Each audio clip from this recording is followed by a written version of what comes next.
So in closing, man, I mean, obviously you're a fellow podcaster, and I love interviewing podcasters because I'm giving you an opportunity to become the host of the Boss Uncaged Podcast. Do you have any questions that you would like to ask me? What do you do differently now on your podcast that you didn't when you started? First and foremost, systems. Like in the first year, it was just more so kind of like going through my Rolodex and contacting people to see if they want to be on the show. But now, like, and I'm sure you probably or your staff got some of my systems. You know, it's a form, it fills out, it sends updates, it sends all this different stuff, Mhm. and then all that content kind of make me a better podcaster because now I was doing my due diligence before, but I was spending so much time doing all the research, and I was like, why don't I just ask the people I'm going to interview to give me some insight? So by Yeah. giving that insight, now I can kind of dive in and piece these puzzle pieces together. Versus season one, I was doing it, but I was more so struggling. Versus now, I could do it with so much more ease, and I can really focus on that content. You know what's really funny is before, I got a reminder an hour before we were doing it today saying an hour to go. And I've been forwarding your emails to my team saying, look how polished this guy is with his automation system. So it is super, super impressive. I'm sure I'm going to send you a separate message saying how the heck did you set it all up? But it's very slick and it still feels quite personalized, which I quite like. So it doesn't feel like automatic. And I love the Google form that you send through just to get that piece of information in advance.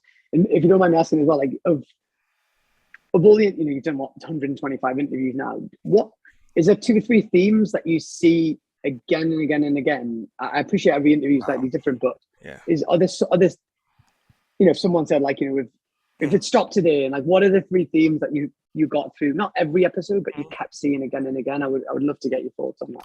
Yeah, so I mean, in realistic times, I've posted 125, but I've actually recorded over 300 episodes. So we're like Wow. backlog 200 episodes right now. And the recurring theme that I hear over and over and over and over and again is and it's said differently. Even you said it differently, right? I mean, obviously you're going to be posed with a hurdle, but figuring out how to kind of keep overcoming the hurdle and knowing that more hurdles are coming. And if you can kind of stay in that space to realize that, okay, things are good right now, but something negative may happen, but I'm not going to focus on that negative. But when that negative comes, I'll be prepared to overcome that negative and keep going north. That's the reoccurring thing that I hear from every single entrepreneur, business owner, and founder.